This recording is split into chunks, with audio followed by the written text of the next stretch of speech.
আসসালামু আলাইকুম সবাইকে। Welcome back to my channel. অনেক দিন পরে ব্যাক করলাম একটি নতুন ভিডিও নিয়ে। কিছু পার্সোনাল ব্যস্ততার কারণে আমি অনেক দিন ধরে ভিডিও বানাই না। ইনশাল্লাহ অনেক তাড়াতাড়ি আবার সুন্দর সুন্দর ভিডিও আমি নিয়ে চলে আসবো আপনাদের সামনে। সো চলেন দেরি না করে আজকের ছোট্ট একটি ভিডিও আপনাদের সাথে শেয়ার করি। সেটা হচ্ছে আমি আমার খুব কাছের এক আন্টির বাসায় গিয়েছিলাম। তাদের ভেরি সুন তার ছেলের বিয়ে শাদী হচ্ছিল। সো অলরেডি বিয়ে অ্যাকচুয়ালি হয়ে গিয়েছে, বাট আমি অ্যাকচুয়ালি লেট করে আপলোড করছি। তাদের বাসায় গিয়েছিলাম আমরা হলুদের ডালা এগুলো প্রিপেয়ার করার জন্য। ফ্রুটসের ডালা খুবই সুন্দর করে আমরা ট্রাই করেছি এই জিনিসগুলো রেডি করার জন্য। আমি, আমার মা, তারপরে আন্টি অনেক সুন্দর করে কষ্ট করে জেলাটিন বানিয়েছিল। তারপরে এগুলো আমরা সবাই হেল্প করেছি।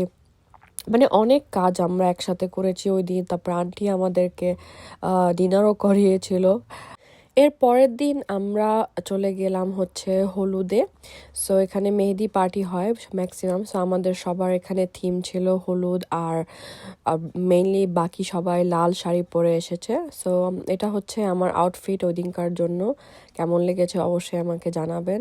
আমি চেষ্টা করেছি অনেক সুন্দর করে সাজুগুজু করার জন্য। সো এখানে ফ্যামিলি মেম্বারদের সাথে, আমার সব পরিবারের সাথে আমরা চলে গিয়েছিলাম হলের দিকে। হলটা বেশি দূরে না, কাছাকাছি ছিল। সো এখানে আমরা ফাইনালি চলে আসলাম। অর্পা আর আরাফাতের গায়ে হলুদ। আমার একটা ছোট ভাইয়ের মতো, ছোটবেলার থেকেই সবাইকে চিনি। মাশাল্লাহ ওনাদের পরিবারের সঙ্গে আমাদের অনেক অনেক ঘনিষ্ঠতা।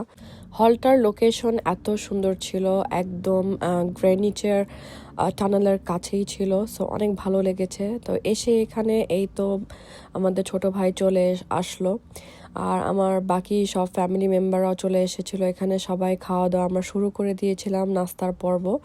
এর কিছুক্ষণ পরে আবার চলে আসবে ব্রাইড।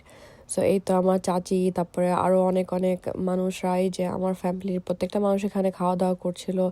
আমার মেয়েকেও সাজায় নিয়ে এসেছিলাম সুন্দর করে।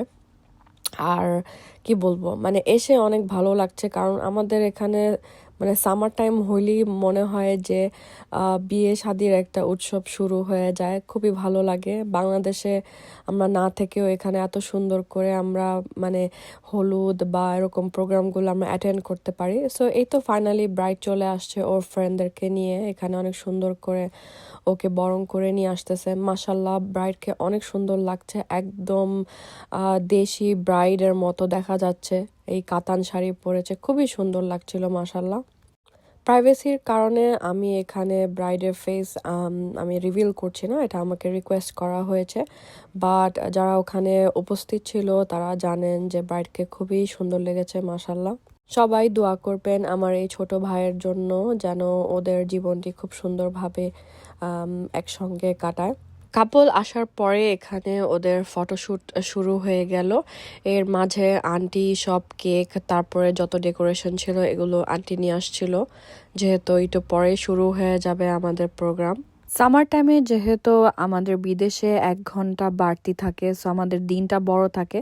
আমরা এখন মানে চাইলেও লং টাইম বাহিরে আলোতে আমরা থাকতে পারি। সো এখানে অলরেডি কিন্তু সন্ধ্যা হয়ে গিয়েছে, প্রায় 8টার উপরে, কিন্তু দেখেন কি সুন্দর আলো।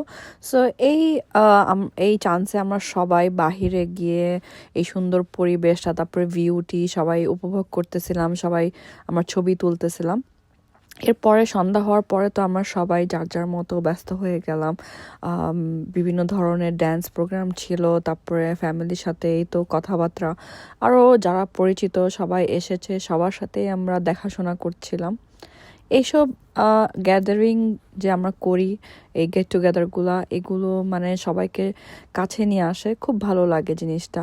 এরপরে এই তো ব্রাইড আর গ্রুম একসাথে তারা কিছু আউটডোর ফটোশ্যুট করে নিচ্ছিল প্রফেশনাল ক্যামেরাম্যান দিয়ে। আশা করি আমার ব্লগটি আপনাদের সবার ভালো লেগেছে। আমি নতুন নতুন ব্লগ নিয়ে আবার চলে আসবো ইনশাল্লাহ।